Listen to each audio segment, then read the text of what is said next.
LinkedIn presents.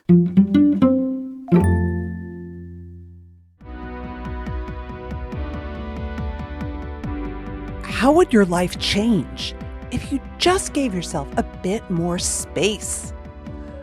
I'm Morra Aarons-Mele, and this is The Anxious Achiever, the show that looks at the intersection of mental health, leadership, and work, and asks, how can we do it all better? From LinkedIn News, I'm Leah Smart, host of Everyday Better, an award-winning podcast dedicated to personal development. Join me every week for captivating stories and research to find more fulfillment in your work and personal life. Listen to Everyday Better on the LinkedIn Podcast Network, Apple Podcasts, or wherever you get your podcasts. From LinkedIn News, I'm Jessie Hempel, host of the Hello Monday podcast. Start your week with the Hello Monday podcast. We'll navigate career pivots. We'll learn where happiness fits in. Listen to Hello Monday with me, Jessie Hempel, on the LinkedIn Podcast Network or wherever you get your podcasts.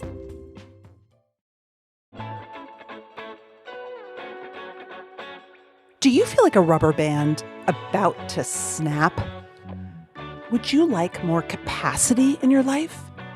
It's time to take some space. Productivity can be a great thing. I love feeling like I got through my whole to-do list for the day and the house is clean. I brought in some money. I am an anxious achiever after all. But I also know that deep down, the days when I'm running around feeling like I never have a second to breathe are not great for my mental health or my relationships, and also for my leadership. I am not full and robust and present when I'm that rubber band that's about to snap. Today, we're going to be speaking with researcher, professor, and author Megan Reitz about the idea of spaciousness. She says that there are two modes of attention we need to be aware of, the doing mode and the spacious mode. And Reitz says that relentless focus on control and goals can actually make us act, well, a little stupid. So I speak with her about what it really means to slow down, how it can improve our lives, and most important, how it's way more doable than we think.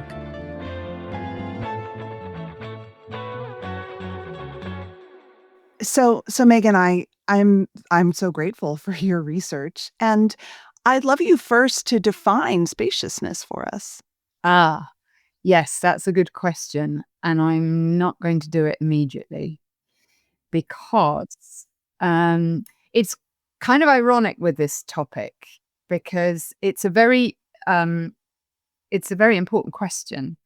But as soon as I, as an expert and a researcher, define spaciousness, I've already narrowed people's attention to the factors that I'm speaking about.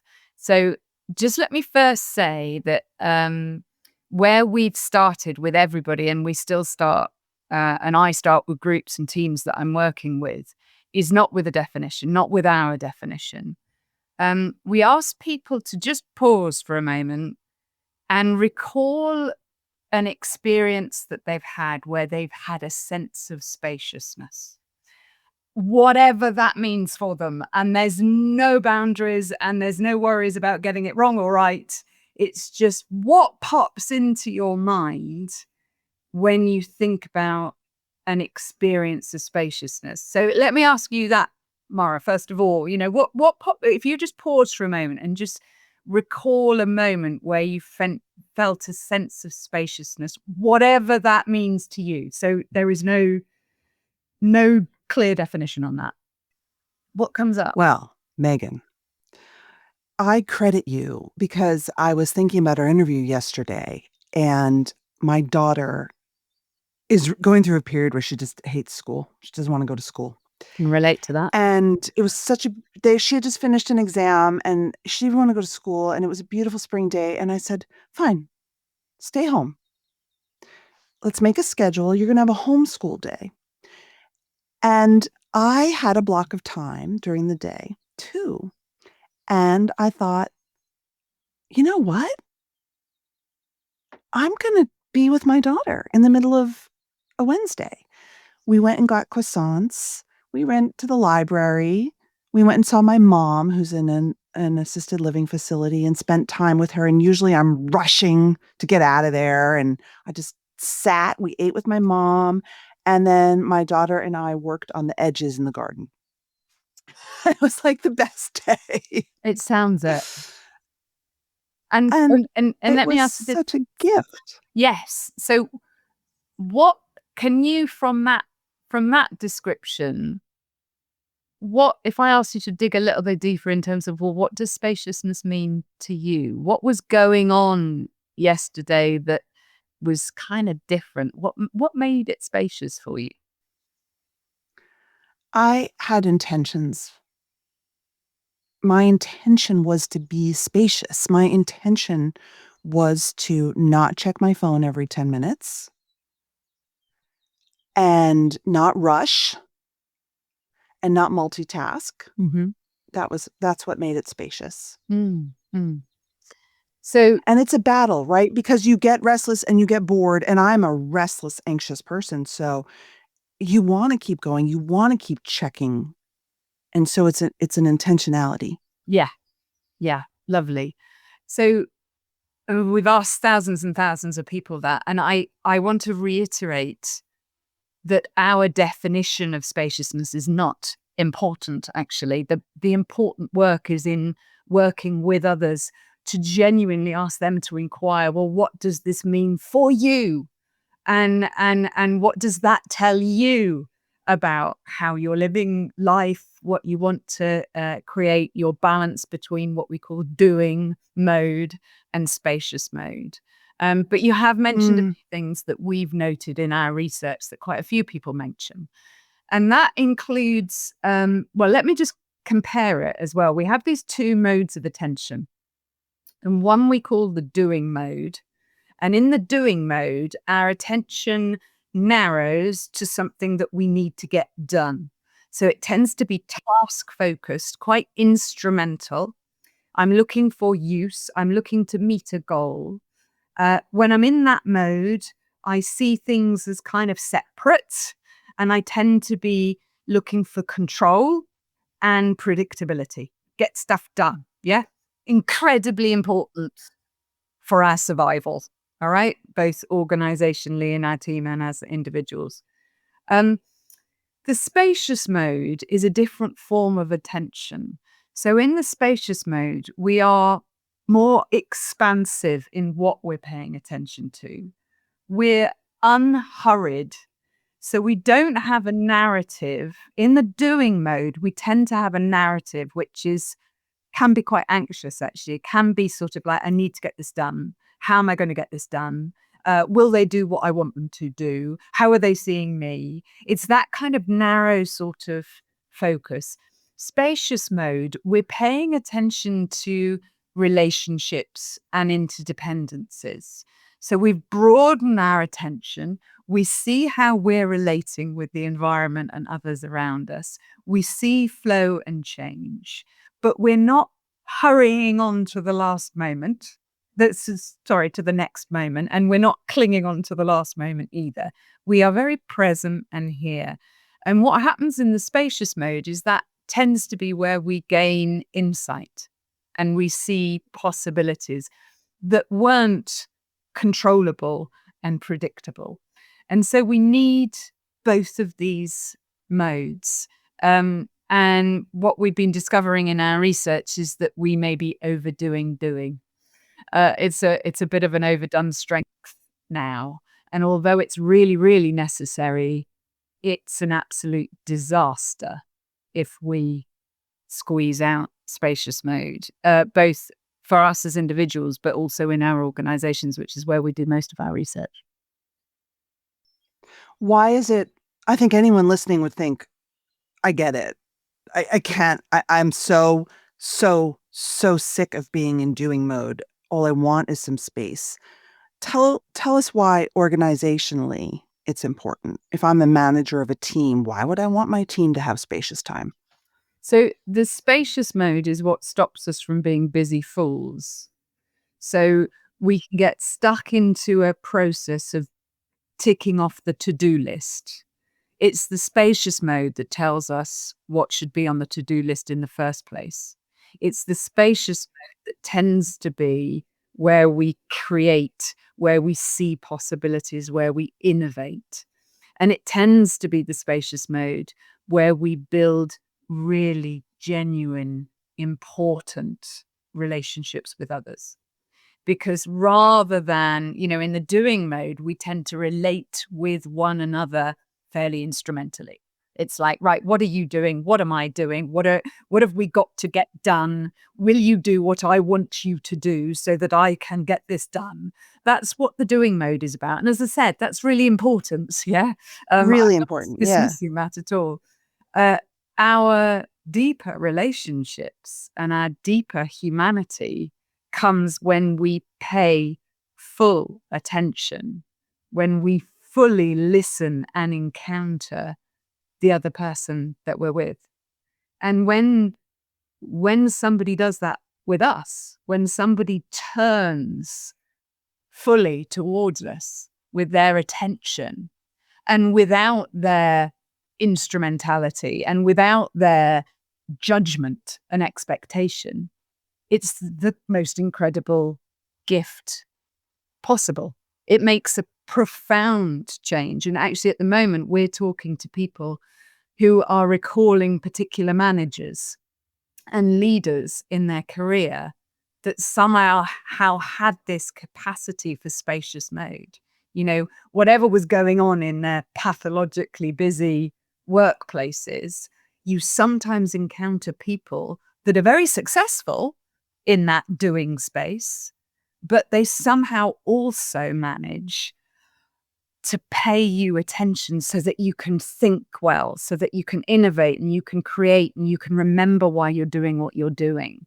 So that's the spacious mode. The spacious mode is where we build relationships, we see interdependencies, we look at the broader picture, and it's utterly essential to stop us from being busy fools in busily sort of ticking off the wrong things in the first place. I'll never forget. I think it must have been you that asked me this question when we spoke about your research last year. And you said, have you ever had a manager who was spacious with you? And it was such a powerful question. I think that what a gift you can give someone. But I want to ask you another question about spacious time. In my work, as you know, I work with people who have very busy brains usually. And I have been looking at a lot of the sort of instrumentality of ADHD coaching and time blocking and how and it's all evidence-based, help people who, struggle with executive function, maybe manage their time.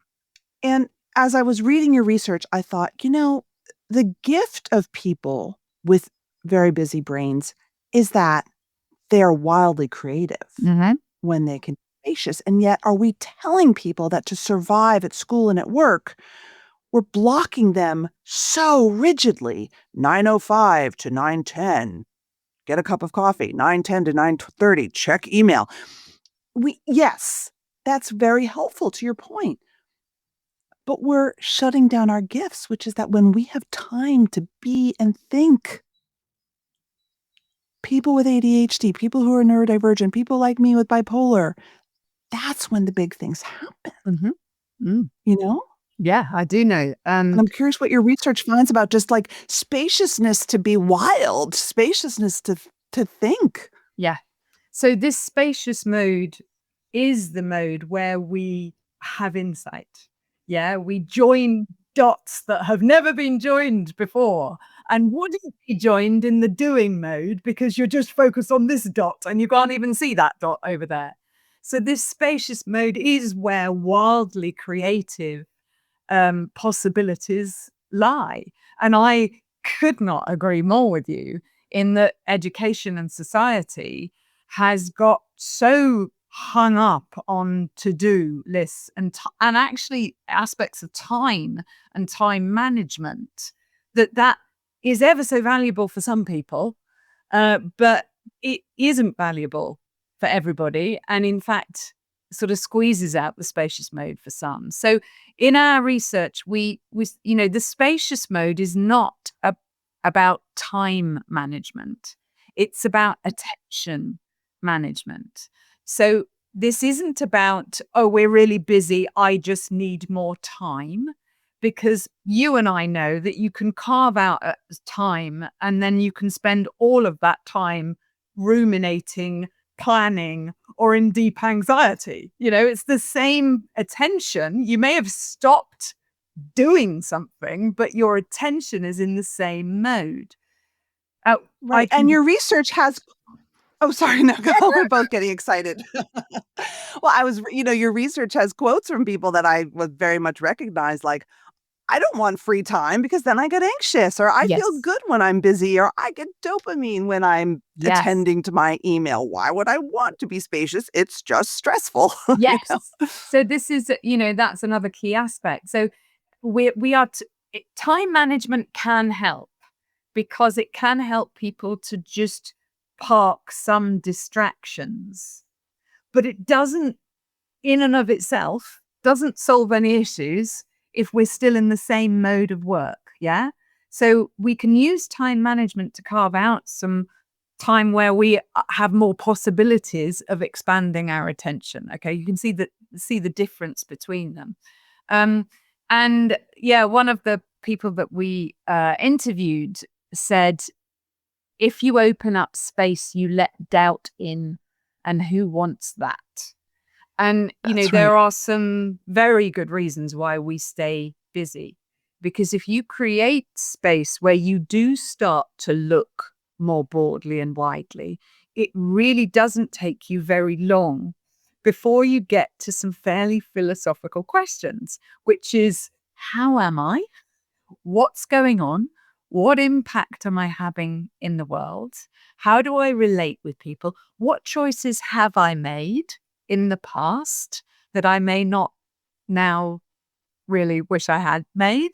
What changes might I need to make in the future, given how I'm now seeing the world? These are big questions, and they're scary questions, particularly if we're alone.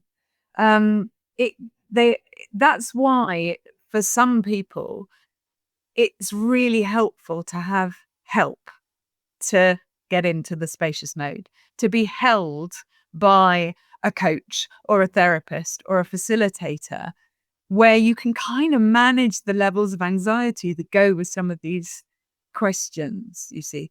But it is, as you say, it's one of the major reasons why we keep busy. Because if we were to look up and look around, then we'd have to face some questions that are really quite scary for us. Yeah. Hey, you! I'm Andrew Seaman. Do you want a new job? Or do you want to move forward in your career? Well, you should listen to my weekly show called Get Hired with Andrew Seaman. We talk about it all, and it's waiting for you, yes you, wherever you get your podcasts. Hey, I'm Michael Kovnat, host of The Next Big Idea Daily.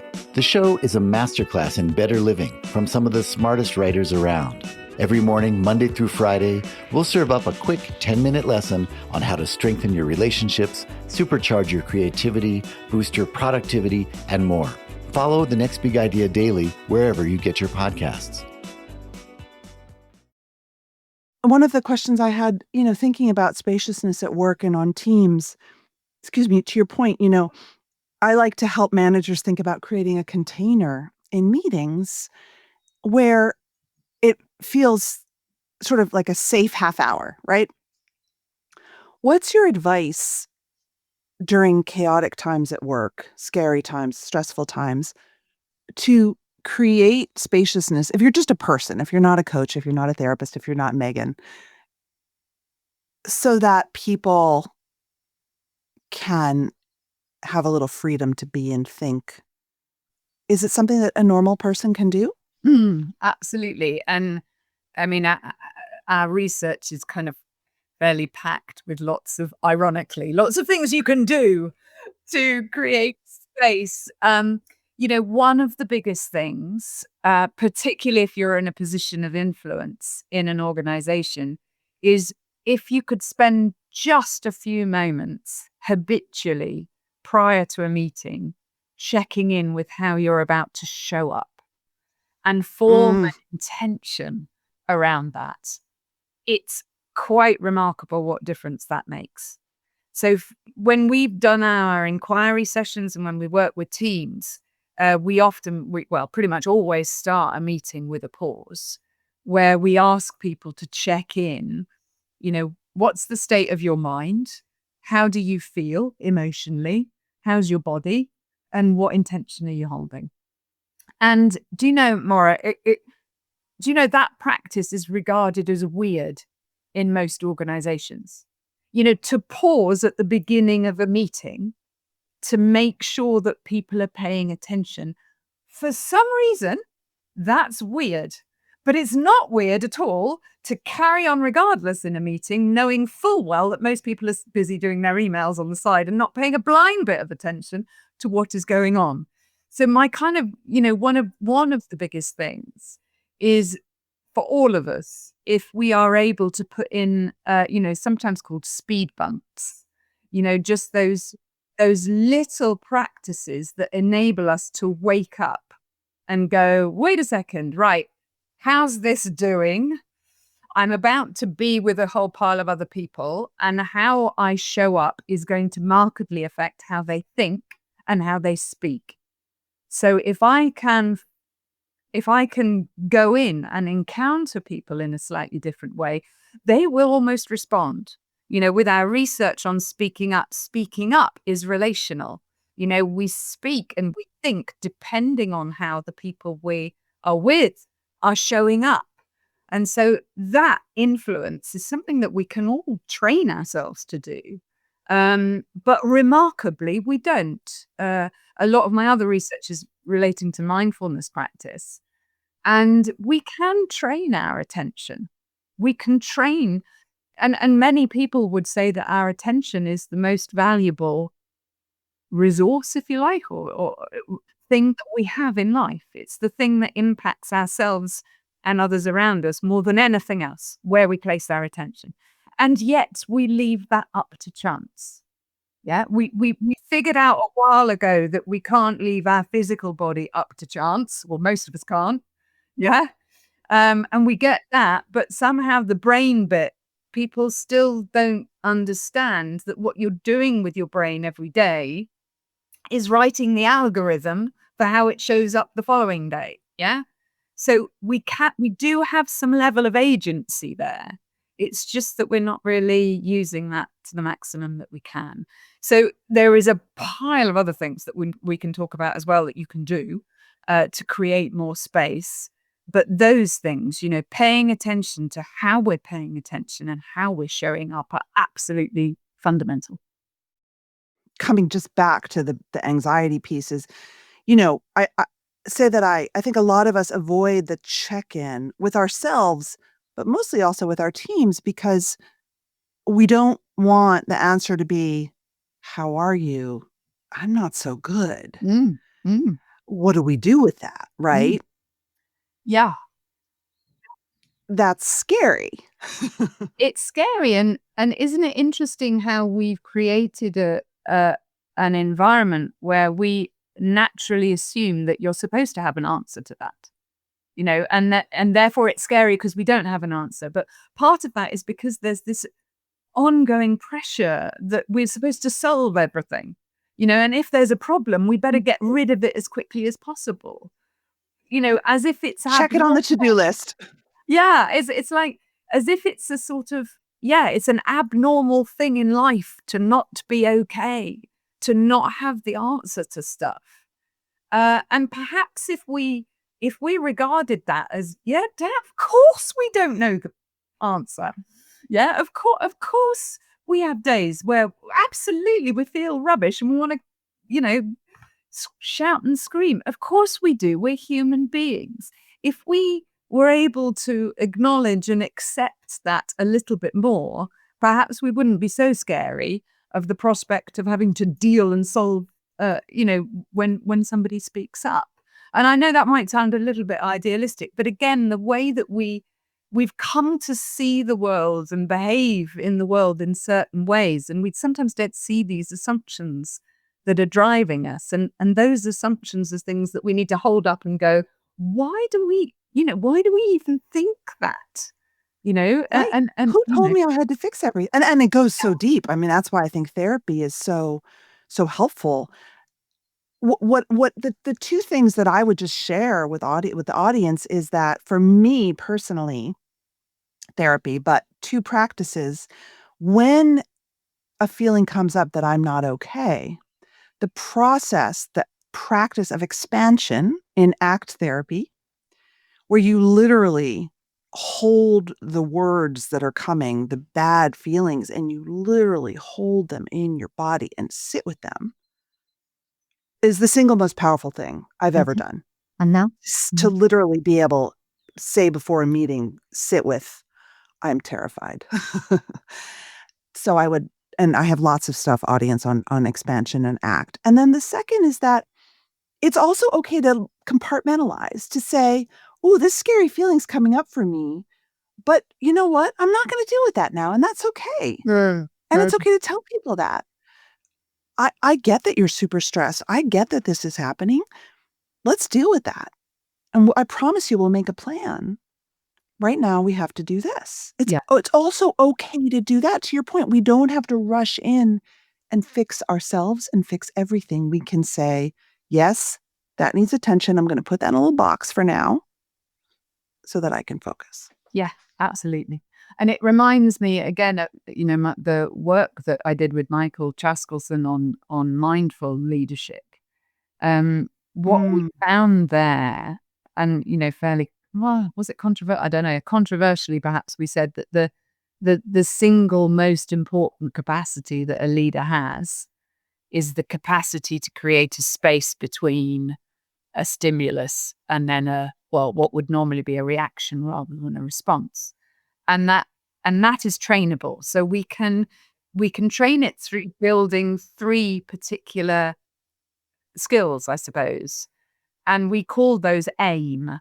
So the A stands for allowing, which is very much what you're saying. It's like, here it is. I may not like it, but here it is. It is here. So yes, a load of our energy goes into trying to pretend it's not here or being bloody scared that it is here.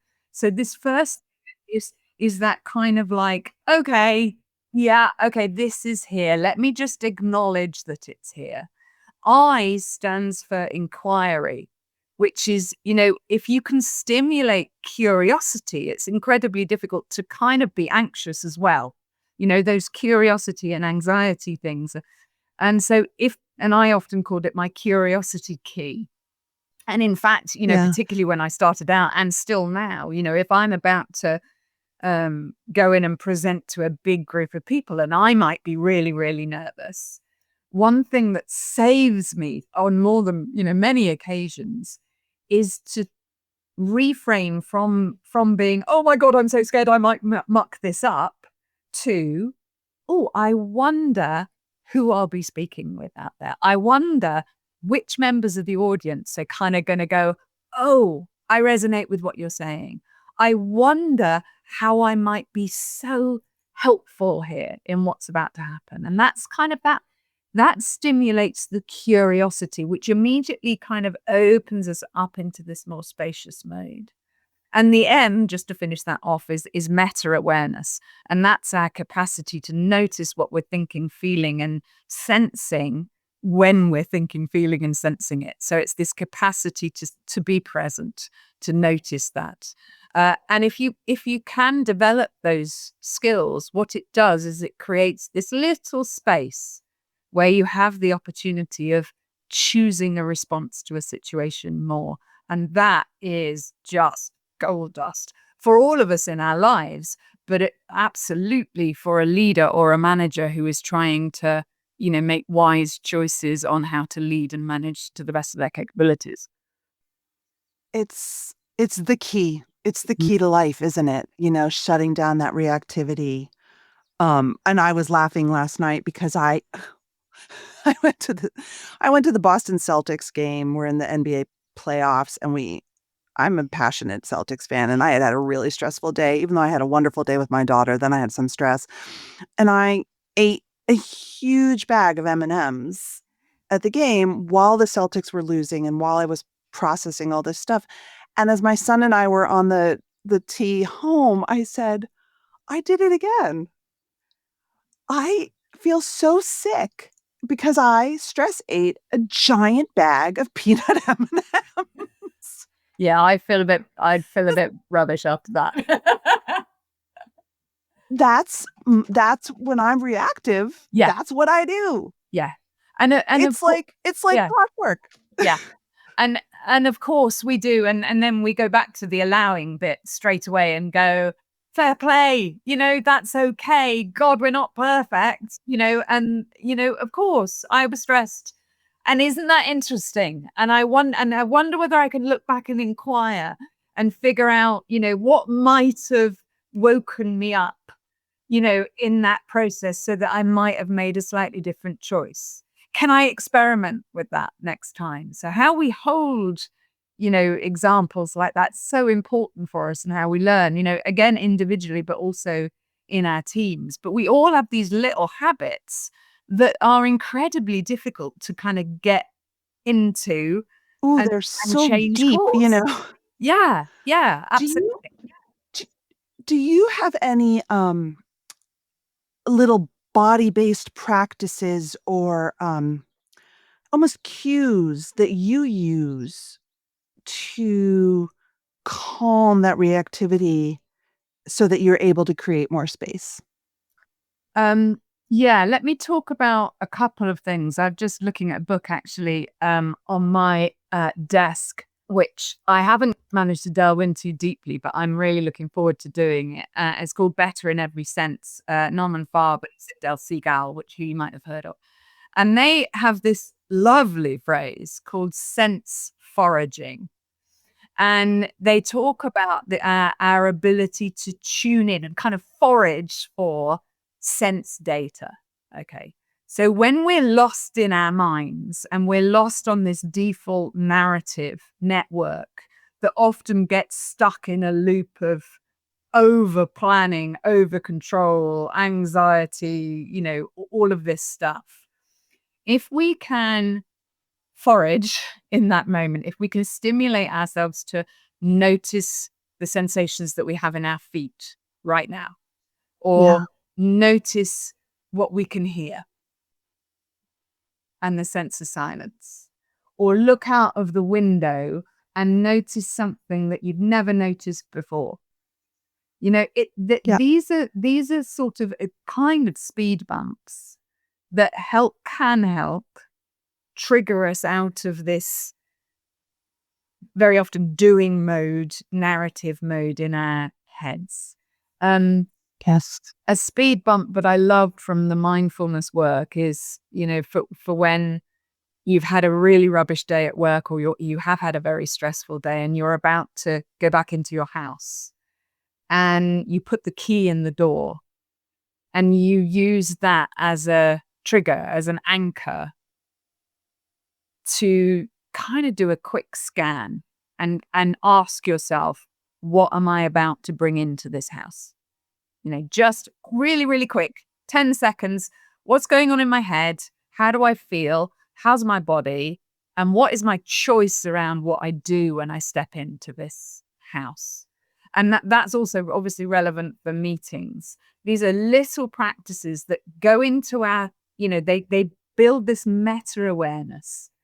They kind of pull us up where we can look around and go, I've just woken up again. Those are kind of some of the practices, again, that we can practice. We can make those habits, and then they help us to disrupt some of the other habits that aren't doing us any favors, or the people around us.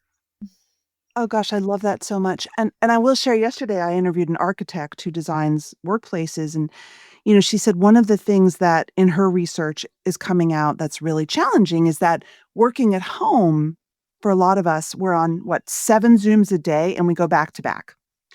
when we were in the office, or for those of us, I would have sales meetings. I'd be on the subway. I'd be driving to meetings. That transition time was that time to turn the key in the door and say, how am I? Maybe I'll have a cup of coffee. Maybe I'll call my friend. Maybe I'll do a puzzle. Now, when you are zoom, zoom, zoom, zoom, zoom, the kids come home, time to make dinner, you don't have the turning key moment unless you absolutely create it. Yeah. Yeah. If you create it, and if you have some people around you that really remind you and they kind of dig you in the ribs and go, "Whoop, wake up." Yeah. So that I think it's quite hard to do. It's quite hard to do by ourselves sometimes. We do need No, because our to-do list is full. Yes, exactly. So we need the help sometimes. We have and this is another irony, which we fully recognize in our research report. We created a kind of acronym called SPACE that helps people to remember some ways that they can create a more spacious mode. And the C in SPACE stands for conflict. And and we normally think of conflict as quite negative, but here we're talking about kind of dissonance, things that stop us in our tracks and wake us up. So whether it's suddenly a change of environment, or it's the ability to really tune in for just a few seconds on the smell of the coffee that we've just bought, or whether it's engaging in a book or a podcast that's actually not in our normal railroad tracks of what our specialism is. It's something that kind of expands that view. So these sort of dissonances are helpful in, waking us up is probably the best phrase for it, and helping us to become a little bit more spacious. One more thing, particularly around the anxiety. We've been interviewing people that recall. So I asked on LinkedIn, I sent out a request for research participants. And I said to people, think about a manager or a peer or a direct report, somebody you've encountered at work that has been very successful in doing, but is also somebody that you really experience as creating space inside these systems. And then what we've done is we've had the nominee and the nominator together in an inquiry session. And we've had a look at, wow. So what exactly is going on. And one of the things that we've noted is that these relationships tend to have far less of the performative noise that goes on in many workplace relationships. And by that, I mean, and most of this is kind of at an unconscious level, we have so much narrative going on around how is this person perceiving me? What do they expect of me? How am I coming across? Do they like me? What are they going to ask me to do? Is this safe? Should I say this? Maybe I better not. It's so noisy. The anxiety is so noisy. When you are in a relationship where you know that you are seen and you are respected and valued, and you are therefore feel far more safe to explore and expand your attention, it is quite remarkable. So, those ways that we can reduce anxiety, create more safety, have astonishing impacts on people. And if you're a manager or a leader that can kind of do just a little bit of that, you can have a profound impact on the people that work with you. And I've been speaking to people that have brought in somebody that they worked with on a project 10 years ago, and the person they've nominated is touched to the core to hear that they have had this kind of impact on others. It's the most amazing research, and I'm absolutely loving it. And isn't it also remarkable how little space we make to have these sorts of reflective, learning, appreciative conversations as well, because they in themselves also have a profound impact. It's beautiful. And I will say, you said the word expectation. I'm very big on expectations. When expectations are clear, anxiety goes down. Mm. And so I think a simple thing managers can do is they can just be very clear on expectations so that the other person isn't wondering so much, to your point. Yeah. Is this good? Is my work good? Am I working quick enough? All those questions that distract us. Yeah. And as a manager, I love to ask managers to just do a little bit of an audit on their conversations that they're having and notice, are people questioning you around expectations? Are people going, when you say this, do you mean that?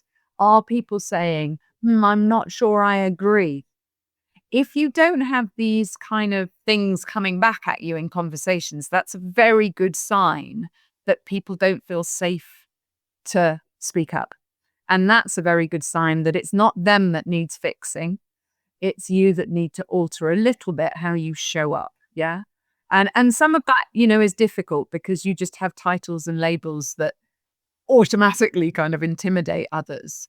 But if we're not aware of them, of course, we just carry on regardless. And we know that a lot of managers and leaders vastly overestimate how approachable they are, how good they are at listening as well, and the extent to which people are speaking up around them. That's it for this episode of The Anxious Achiever. The show is produced and edited by Mary Dew with production support and sound engineering by Nick Krinko. If you like what you heard, head to your favorite podcast app. Leave us a review. It really matters, and we appreciate the time and effort it takes. And if you don't subscribe or follow the show already, now's the time. And let us know what you'd like to hear more of. I get some of my best ideas from my listeners, so find me on LinkedIn, send me a message. You can find my weekly newsletter there as well. A big thanks to LinkedIn and all the listeners out there and our guests in the Anxious Achiever world. Until next time.